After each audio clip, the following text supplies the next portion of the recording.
Hello সুপ্রিয় দাখিল পরীক্ষার্থীরা, আসসালামু আলাইকুম। আশা করি সবাই ভালো আছো। তো আজকের এই ভিডিওতে আমরা দাখিল ষষ্ঠ শ্রেণী বার্ষিক পরীক্ষা 2025 বিজ্ঞানের একটি প্রশ্ন তোমাদের সাথে শেয়ার করব।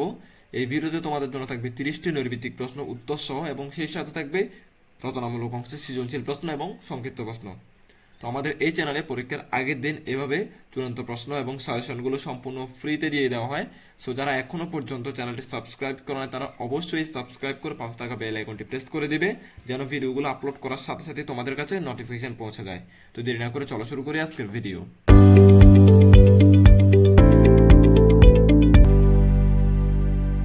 এই প্রশ্নটা থেকে তোমাদের 100% কমন পড়ার সম্ভাবনা রয়েছে। সো তোমরা খাতা কলম নিয়ে বসো এবং প্রত্যেকটা উত্তর এখানে লিখে নাও খাতার মধ্যে। আমি একটা একটা করে নৈর্ভিত্তিকের উত্তর তোমাদেরকে বলে দিচ্ছি। 1 নম্বরে বলা হয়েছে কোনটি অসমসত্ব মিশ্রণ? উত্তর হবে পানি ও আটা, মানে হচ্ছে ক নম্বর। 2 নম্বরে বলা হয়েছে দ্রবণে কোনটি বেশি পরিমাণে থাকে? ক নম্বর। এর উত্তর হবে দ্রাবক। উত্তর হবে কোনটা? দ্রাবক। দ্রবণে কোনটি বেশি পরিমাণে থাকে? উত্তর হচ্ছে ক, দ্রাবক। 3 নম্বর, সাধারণ কলয়েডে বিদ্যমান ভাসমান কণাগুলোর আকার কত? 3-এর উত্তর হচ্ছে 1 থেকে 1000 ন্যানোমিটার। 1 থেকে 1000 ন্যানোমিটার মানে কত নম্বর? খ নম্বর উত্তর। 1 থেকে 1000 ন্যানোমিটার। দুধ হচ্ছে তেল ও চর্বির মিশ্রণ, পানি ও চর্বির মিশ্রণ, কলয়েড পদার্থ। উত্তর হবে তিনোটি সঠিক। ঘ 1, 2, 3। শূন্যস্থানে আলোর বেগ কত? শূন্যস্থানে আলোর বেগ হচ্ছে 3 × 10⁸ মিটার পার সেকেন্ড। উত্তর হচ্ছে 5-এর ক। ঠিক আছে। এরপরে 6 নম্বর বলা হয়েছে কোন রঙের বস্তুর শোষণ ক্ষমতা বেশি? 6 নম্বর উত্তর হচ্ছে খ, কালো রঙের। এটা সবাই জানার কথা। এরপরে 7 নম্বর বলা হয়েছে প্রতিফলন কোণের মান নিচের কোনটি? এটা আসলে কোথা থেকে বলতে প্রশ্নটা, এখানে একটা উদ্দীপক দিচ্ছে উপরে দেখো। উদ্দীপকে বলা হয়েছে নিচের উদ্দীপকটি চিত্রটি লক্ষ্য করে এবং 7 ও 8 প্রশ্নের উত্তর দাও। উদ্দীপকটা থেকে উত্তর দিতে হবে যে প্রতিফলন কোণ হচ্ছে, যেখানে আমরা দেখতে পাচ্ছি প্রতিফলিত হচ্ছে এ কোণটা, তার মানে এ ও পি ধরতে পারি। তাহলে কোণ কত ডিগ্রি? 50 ডিগ্রি। উত্তর হচ্ছে 50। এর পরবর্তীতে প্রতিফলন কোণ 8 নাম্বার। 8 নাম্বারের উত্তর হবে 2 ও 3। 2 ও 3 গ নাম্বার। মানে এ ও আপাতন কোণের সমষ্টি 100%, প্রতিফলন কোণ আপাতন কোণের সমষ্টি 100%, এবং এ ও এন এর মান সমান। কই এ ও এন? কই এ ও এন এর সমান প্রতিফলন কোণ। ঠিক আছে। এরপরে আস্তে আস্তে 9 নাম্বার, দর্পণ মানে আয়না, তলের সঙ্গে 30 ডিগ্রি কোণ করে আলোক রশ্মি পড়লে প্রতিফলন কোণের মান কত হবে? 9-এর উত্তর হবে 60 ডিগ্রি, মানে ঘ। এরপর 10 নম্বর বলা হয়েছে কবির পূর্ব দিকে 6 কিলোমিটার যাওয়ার পর উত্তর দিকে বাঁক নিয়ে 4 কিলোমিটার পশ্চিম দিকে গেল, তার সরণ কত? 10 নম্বর। 10 নম্বর উত্তর হবে 5 কিলোমিটার, তার মানে আমি বলতে পারি 5 কিলোমিটার, মানে খ নম্বর উত্তর। এরপর 11 নম্বর, গতি সাধারণত কত প্রকার? 11 উত্তর হচ্ছে গতি সাধারণত 4 প্রকার। উত্তর হচ্ছে ক।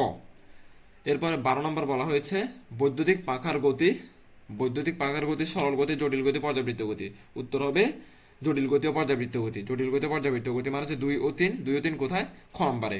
12-র উত্তর হচ্ছে খ। 13 নম্বর বলছে কোন বস্তুর অবস্থান স্থির না থাকাকে কি বলে? 13 নম্বর উত্তর হচ্ছে গতি।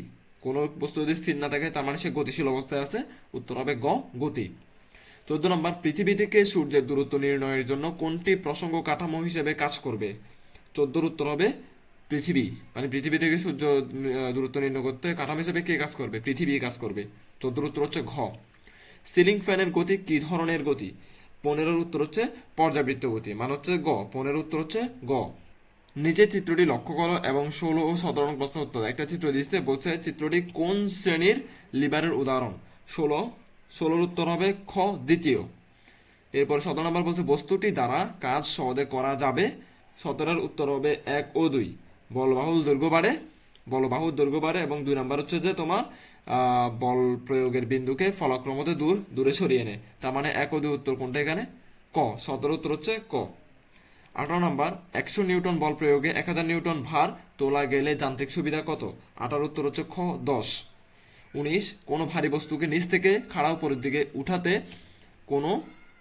কোনো সরল যন্ত্র ব্যবহার করা হয়? কোন সরল যন্ত্র ব্যবহার করা হয়? এরকম প্রশ্ন হওয়া উচিত ছিল, এখানে কোনো লিখে ফেলছে। তাহলে 19 নম্বর উত্তর হচ্ছে জ্যাক স্ক্রু, মানে হচ্ছে ক। এরপর নিচের কোনটি চাকা অক্ষদণ্ডের মতো কাজ করে? 20-এর উত্তর হচ্ছে মোটর গাড়ির হুইল, মানে উত্তর হচ্ছে ক। 21 নম্বর, বায়ুমণ্ডলের প্রধান গঠন উপাদান হচ্ছে?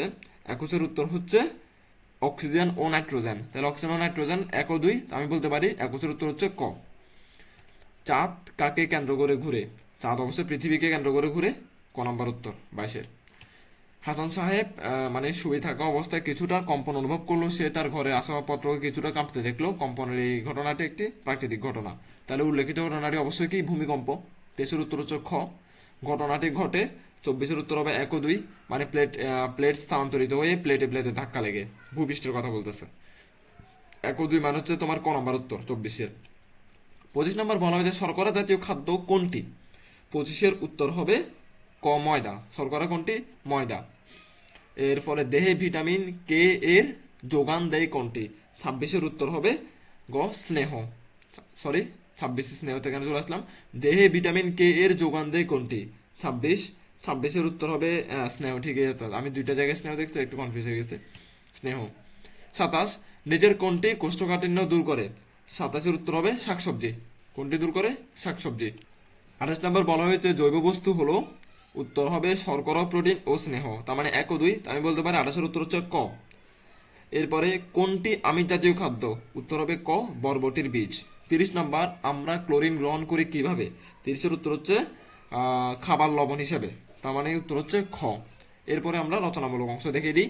তোমাদের সৃজনশীল প্রশ্নের মান হচ্ছে 50, মানে তোমাদেরকে 5টা সৃজনশীল লিখতে হবে। তোমাদেরকে অপশন দেওয়া হবে 8টা, 8টা থেকে যে কোনো 5টা লিখবা। এবং পরবর্তীতে তোমাদেরকে সংক্ষিপ্ত প্রশ্ন দিবে 15টা, তার মধ্য থেকে তোমরা লিখবা 10টা। একটাতে 2 করে 10 দুগুণা 20। আমরা আগে সৃজনশীলগুলো একটা একটা দেখিয়ে দিই। এই যে সৃজনশীল 1 নম্বর, 1 নম্বর সৃজনশীলটা স্ক্রিনশট নিয়ে নাও। বলতে ফরমালিন কি? খুব সহজ একটা প্রশ্ন, উত্তর সহ আছে ভিনেগার তরল, ভিনেগারকে তরল তরল দ্রবণ বলা হয় কেন? দুইবার লিখছে এখানে, তরল দ্রবণ বলা হয় কেন। তো আনসারগুলো তোমরা বের করে ফেলবা বই থেকে, আমি বলে দেবো কোথায় আছে। গ নাম্বার 1 নং দ্রবণের লবণের দ্রবণীয়তা নির্ণয় করো এবং 2 নং দ্রবণ থেকে বিশুদ্ধ পানি প্রস্তুতকরণ প্রক্রিয়া বিশ্লেষণ করো। তো ক আর খ হচ্ছে তোমাদের মুখস্থ, ডিরেক্ট মুখস্থ করে ফেলবা গাইড থেকে অথবা বই থেকে। গ আর খ তোমাকে বুঝে বুঝে বানিয়ে বানিয়ে লিখতে হবে। 2 নম্বরটা স্ক্রিনশট নাও। 2 নম্বর এখানে ক আর খ একেবারে যে আলোর প্রতিফলন হয়, আলোর প্রতিফলন প্রতিসরণ অধ্যায়টা থেকে আসছে। আলোর প্রতিফলন কাকে বলে? খুব সিম্পল একটা প্রশ্ন, বই উত্তর আছে, অনুজ্জ্বল বস্তু কালো যায় কেন। এবং ঘ নম্বর হচ্ছে তোমাকে বানিয়ে বুঝে বুঝে লিখতে হবে, ম্যাথ আছে এখানে, মানে অঙ্ক করতে হবে। 3 নম্বর এখানে একটা চিত্র দিছে এবং গতি কাকে বলে? খুব সহজ একটা প্রশ্ন। খ নম্বর স্থিতি ও গতির মধ্যে পার্থক্য লিখো, বই দেওয়া আছে স্থিতিগতির অধ্যায়ে। তারপর হচ্ছে যে এও গ নম্বর তোমাকে বুঝে ম্যাথ করতে হবে এখানে, এটাও গণিত। এরপর এটা হচ্ছে অঙ্ক, মানে ক খ তোমরা মুখস্থ, ক খ তোমাকে অঙ্ক করতে হবে এখানে। উদ্দীপকের এসি তলের দৈর্ঘ্য নির্ণয় করতে বলছে এখানে। এসি তলের দৈর্ঘ্য হচ্ছে এখানে ওই অতিভুজের সূত্র দিয়ে করতে পারবা তোমরা এটা, AC square equal BC square plus AC B square, ওই সূত্র দিয়ে। এরপরে পরবর্তীতে আস্তে আস্তে 6 নম্বর, এই 6 নম্বর ম্যাথ করা লাগবে না। তো 6 নম্বর সহজ আছে, তোমরা 6 নম্বরটা ভালো করে শিখে যাও। চিত্র একটা দিছে এখানে, চিত্র 2 একটা দিছে, চিত্র 3 কখন আমিষ কি মানবদের স্নেহ চর্বি জাতীয় খাদ্যের প্রয়োজন কেন হয়? 3 নং চিত্রের কাজ বর্ণনা করো, মানে হচ্ছে মাছ, এই মাছটার বর্ণনা করতে বলছে।